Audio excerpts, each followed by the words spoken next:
In this video, I'm going to show you how you can enable ads on your YouTube videos. For more tutorials, make sure you subscribe, and let's get right into it. So the first thing you want to do is obviously come over to Google and then go to youtube.com. And then once you've gone to youtube.com, you'll be brought to this page here, obviously, and this is your homepage of YouTube. So from your homepage, what you'll need to do is go to the top right and click on your profile picture. And then once you've clicked on your profile picture, you will need to select YouTube Studio.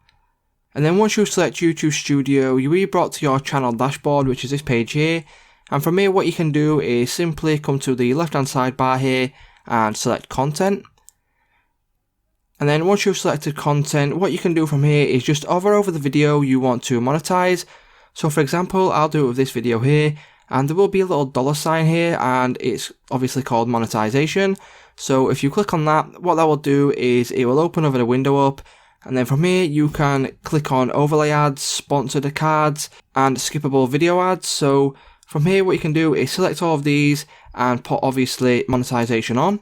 And then all you need to do after that is click on save, and it's just that simple, guys. If this video did help you out, please leave a like, comment, subscribe to the channel, and I will see you in the next one.